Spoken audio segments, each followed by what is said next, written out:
მოგესალმებით თქვენ უყურებთ სდასუ ტივის საინფორმაციო გამოშვებას დღის მთავარ თემებს საბა ხვიჩია გაგაცნობთ.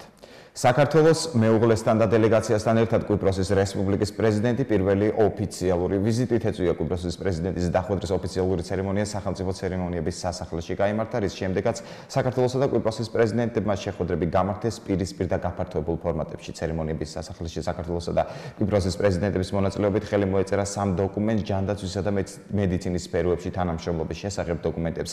ხელი საქართველოს საგარეო საქმეთა მინისტრმა და სოფლის მეურნეობის მინისტრმა მოაწერეს. კვიპროსის პრეზიდენტის და მისი მეუღლის პატივსაცემად საქართველოს პრეზიდენტის სალომე ზურაბიშვილის სახელით სახელმწიფო ცერემონიების სასახლეში ოფიციალური ვახშამი გაიმართა. ოფიციალურ ვახშამს ოფიციალურ პირებთან ერთად საქართველოს მეოთხე პრეზიდენტი გიორგი მარგულაშვილი და მისი მეუღლე ესწრებოდნენ. საქართველოს და კვიპროსის პრეზიდენტებმა ქართველი და კვიპროსელი ხალხების მეგობრობის სადღეგრძელო შესვეს. საქართველოსა და კვიპროსს შორის პოლიტიკური და ეკონომიკური ურთიერთობები ტურიზმის სფეროში თანამშრომლობა და ხალხთა შორისი კავშირები იყო საქართველოს პრემიერ-მინისტრ მამუკა ბახტაძისა და კვიპროსის პრეზიდენტის შეხვედრის მთავარი თემა. მთავრობის ადმინისტრაციაში გამართულ შეხვედრაზე საუბარი შეეხო როგორც ორმხრივ ისე მრავალხმრივ ფორმატებში, მათ შორის საერთაშორისო ორგანიზაციების ფარგლებში წარმატებულ თანამშრომლობას მხარეებმა გამოთქვეს სურვილი გაძლიერდეს ორმხრივი თანამშრომლობა ეკონომიკური მიმართულებით. აღინიშნა გაფორმებული შეთანხმებების მნიშვნელობა, რომელიც მოიცავს თანამშრომლობას ჯანდაცვის, სოფლის მეურნეობისა და ინფორმაციის გაცვლის მიმართულებით. კვიპროსის პრეზიდენტის ვიზიტი არის ისტორიული, რადგანაც დამოუკიდებელი საქართველოს ისტორიაში ეს გახლავთ პრეზიდენტის პირველი ოფიციალური ვიზიტი. სწორედ ამ ვიზიტის მნიშვნელობიდან გამომდინარე საკითხების ნუსხა, რომელიც იყო განხილული, არის საკმაოდ ფართო.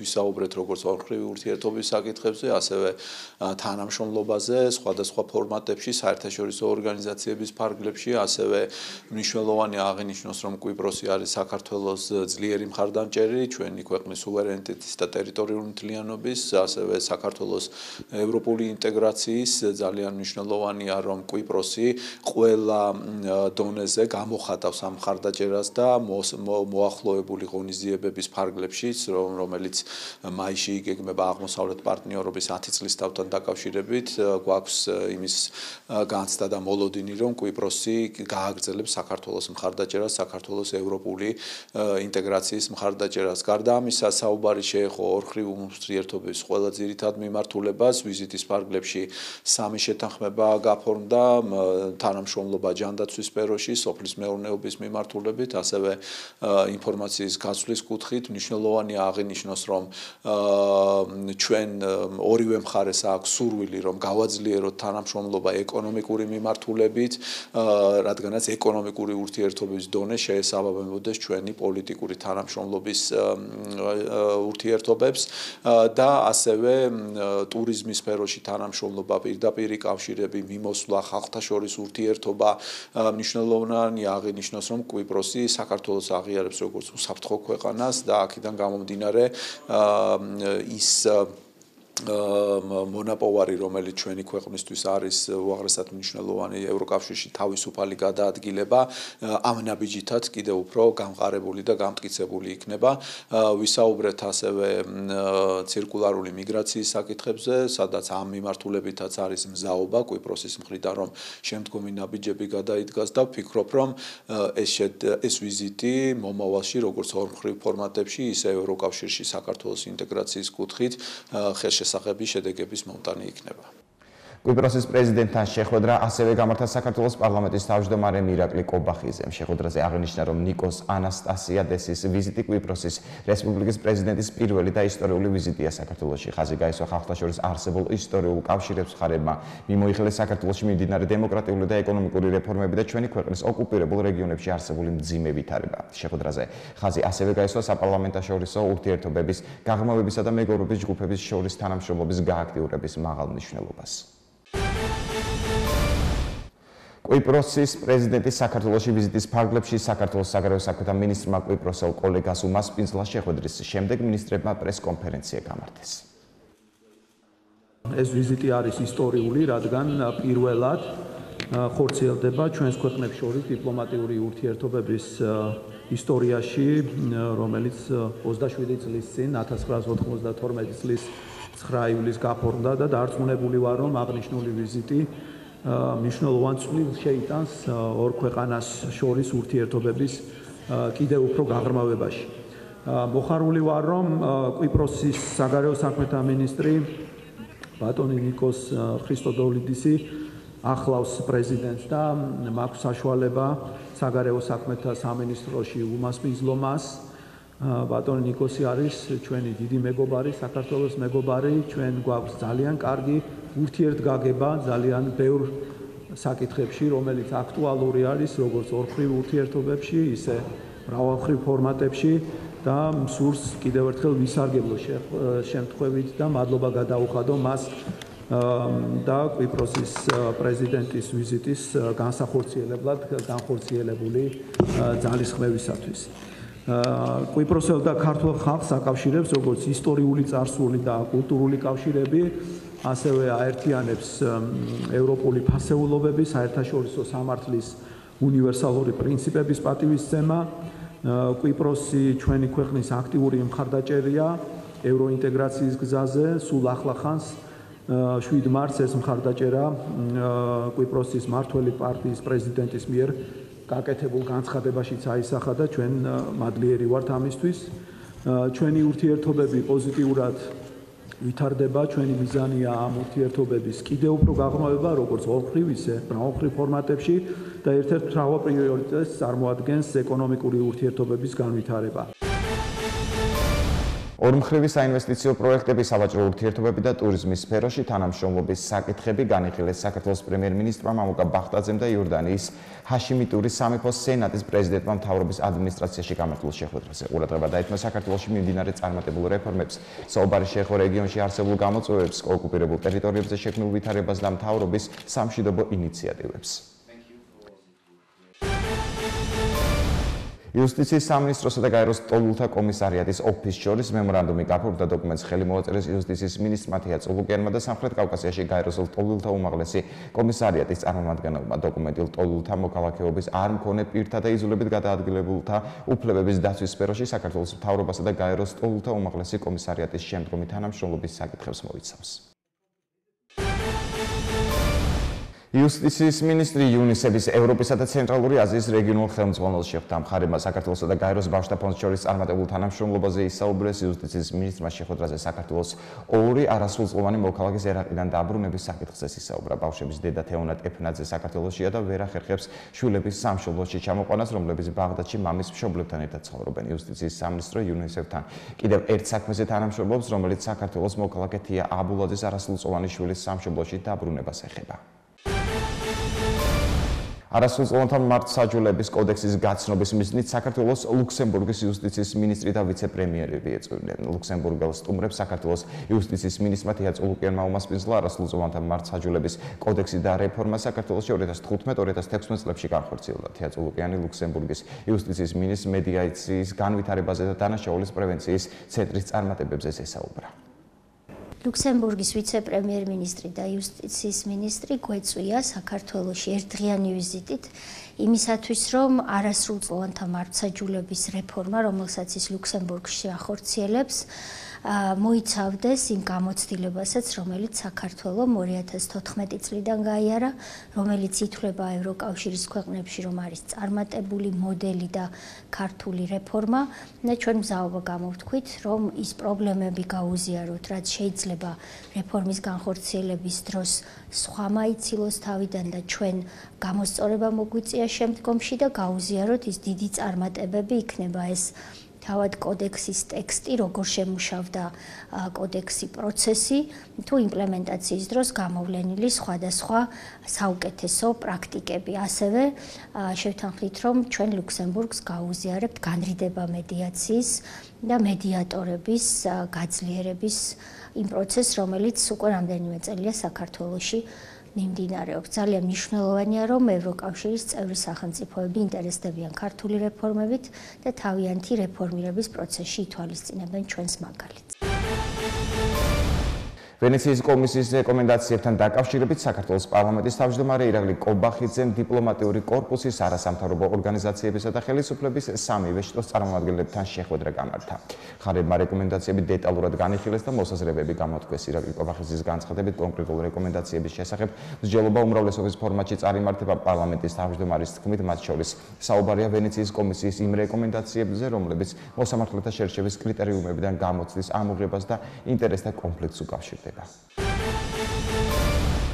ოკუპირებულ ტერიტორიებზე მცხოვრები აბიტურიენტებისთვის სკოლის შემდგომი მომზადების პროგრამა ამოქმედა. თბილისის სახელმწიფო უნივერსიტეტში გამართულ გახსნის ღონისძიებაზე აბიტურიენტებს შერიგებისა და სამოქალაქო თანასწორობის საკითხებში სახელმწიფო მინისტრი ქეთევან ციხელაშვილი შეხვდა. პროგრამა ოკუპირებულ ტერიტორიებზე მცხოვრები ახალგაზრდებისთვის უმაღლესი განათლების შეთავაზებას გულისხმობს. აბიტურიენტები მომზადებას თბილისის სახელმწიფო უნივერსიტეტსა და შოთა მესხიას ზუგდიდის სახელმწიფო სასწავლო უნივერსიტეტში გაივლიან. პროგრამის საპილოტო ვერსია სამთვიანია. აბიტურიენტები მომზადებას ინტენსიურ რეჟიმში რის შემდეგაც 2 გამოცდას ჩააბარებენ და ეროვნულ გამოცდებზე გასვლის გარშე სწავლას მათთვის სასურველ უმაღლეს სასწავლებელში არჩეულ ფაკულტეტებზე გააგრძელებენ. ამავე წლის სექტემბრიდან კი მომზადების სრული ერთწლიანი კურსი შევა. ძალაში მიმდინარე წელს პროგრამაზე ოკუპირებული აფხაზეთისა და ცხინვალის რეგიონებიდან 142 აბიტურიენტი დარეგისტრირდა. გავთ კიდევ ერთ ძალიან კონკრეტულ და რეალურ ნაბიჯს უკეთესი მომავლისკენ იმ ადამიანებისა, რომლებიც ცხოვრობენ ოკუპირებულ ტერიტორიაზე. თქვენ იცით, სამშვიდობო გეგმით მთავრობის არაერთი ახალი ინიციატივაა გათვალისწინებული. დღეს უკვე ფუნქციონირებას იწყებს სკოლის შემდგომი მოსამზადებელი ცენტრი, რომელიც არის სპეციალურად ოკუპირებულ ტერიტორიებზე მაცხოვრებელთათვის შექმნილი პროგრამა, რომ გაუმარტივოს ერთის მხრივ იმ განათლების მიღება, რომელსაც ვერ ახერხებენ ოკუპირებულ ტერიტორიაზე, ამის მიღებასაც ვერ ახერხებენ და მეორეს უმაღლეს სასწავლებლებში მოხვედრა. ისინი უკვე დღეიდან შეძლებენ როგორც თბილისში, თბილისის სახელმწიფო უნივერსიტეტში, ისე ზუგდიდში, შოთა მესხიას სახელობის უნივერსიტეტში, სწავლის გაგრძელებისათვის მოსამზადებელი კურსის გავლას, გამარტივებული წესი და ეროვნულ გამოცდებზე გასვლის გარეშე ეკნება ჩანსი მოხვდნენ ამ უნივერსიტეტებში, მიიღებენ სტიპენდიას 150 ლარის მეშვეობით და ოდენობით და რაც ასევე ძალიან მნიშვნელოვანი არის, იქნებიან უზრუნველყოფილი საცხოვრებლით ორივე ადგილას. განათლების მინისტრიის კულტურისა და სპორტის სამინისტროს აქვს პროგრამა სახელწოდებით ოკუპირებულ ტერიტორიებზე აბიტურიენტების სკოლის შემდგომი განათლების ხელშეწყობის პროგრამა, რომელიც 2019 წლის სახელმწიფო ბიუჯეტის ფარგლებში გულისხმობს 4.150.000 ლარის დაფინანსებას. აღნიშნული დაფინანსებით ხდება ყველა იმ აბიტურიენტების, რომლებიც მოისურვებენ უმაღლეს სასწავლო დაწესებულებებში სწავლას, მათი ხელშეწყობა და ასევე საგრანტო დაფინანსება. თავდაცვის უწყება კონტრაქტის საფუძველზე სამხედრო მოსამსახურეებზე ბინების საკუთრებაში გადაცემის პროცესს აგრძელებს. საქართველოს თავდაცვის მინისტრის ლევან იზორიას გადაწყვეტილებით ქალაქ გორში საცხოვრებელი ფართით 180 სამხედრო მოსამსახური დაკმაყოფილდება. მშენებლობის დასრულების პროცესი სექტემბრამდე იგეგმება. ბინების მშენებლობის პროცესს საქართველოს თავდაცვის მინისტრის მოადგილე გიორგი ბუთხუზი გაეცნო. ქალაქ გორში 5 ერთეული 5 სართულიანი საცხოვრებელი კორპუსის სარეკონსტრუქციო სარემონტო სამუშაოები მიმდინარეობს. საქართველოს თავდაცვის სამინისტროში კონტრაქტის საფუძველზე სამხედრო მოსამსახურეებზე ბინების საკუთრებაში გადაცემის პროცესი 2013 წელს დაიწყო. დღემდე ბინით დაკმაყოფილებულია 1724 სამხედრო მოსამსახურე. ამ დროისთვის თავდაცვის სამინისტროს ბინით დაკმაყოფილების ვალდებულება, რომელიც 2007 წელს წარმოიშვა, კიდევ 672 პირთან აქვს. სამხედრო მოსამსახურეებისთვის კონტრაქტით გათვალისწინებული ბინების გადაცემის პროცესი 2020 წელს სრულად დასრულდება. საქართველოს თავდაცვის მინისტრის ბატონი ლევან იზორიას ინიციატივით და საქართველოს მთავრობის მხარდაჭერით ქალაქ გორში ხორციელდება სამხედრო მოსამსახურეების ბინათმშენებლობის პროცედურები. ეს მშენებლობა დასრულდება 2019 წლის ზაფხულის განმავლობაში და შედეგად 180 სამხედრო მოსამსახურე დაკმაყოფილდება საცხოვრებელი ფართით. ასევე ყველა სამხედრო მოსამსახურე, ვის მიმართაც არსებობს ბინით დავალიანება, დაკმაყოფილდება 2020 წლისთვის. ამ ეტაპზე დასრულებულია შიდა სამუშაოები, დარჩა მხოლოდ ელექტროსისტემის გაყვანილობა, მიმდინარეობს გარე ფასადის შეკეთება, მოპირკეთება, დავიწყებთ გარე ტერიტორიის მოპირკეთებას, სადგომების მოწყობას, პანდუსების მოწყობას გარედან და ასფალტის დაგებას. საქართველოს თავდაცვის ძალების აღმოსავლეთ სარდლობაში საცეცხლე მხარდაჭერის კოორდინაციის ვარჯიშების საპასუხო ცეცხლი 2019 მიმდინარეობს სწავლებას. სახმელეთო ჯარების აღმოსავლეთ სარდლობის G3 პოლკოვნიკი გიორგი გრიგოლიე ხელმძღვანელობს. სწავლების მიმდინარეობას ადგილზე აღმოსავლეთ სარდლობის სარდალი პოლკოვნიკი ალექსანდრე კიკნაძე გაეცნო. მან სწავლების ხელმძღვანელობისგან წვნის აღსრულების პროცესის შესახებ ინფორმაცია პირადად მოისმინა და მონაწილე სამხედროებს შეხვდა. საპასუხო ცეცხლი 2019 აღმოსავლეთ სარდლობის მიერ მსგავსი მასშტაბით პირველ ჩატარდება და მიზნად საცეცხლე მხარდაჭერის კოორდინაციის დახვეწას ისახავს. სწავლებაში მონაწილე შტაბები და ქვედანაყოფები 3 დღის განმავლობაში საცეცხლე მხარდაჭერის გეგმების შემუშავებაში, კოორდინაციასა და მათ აღსრულებაში გაეწუთმებიან.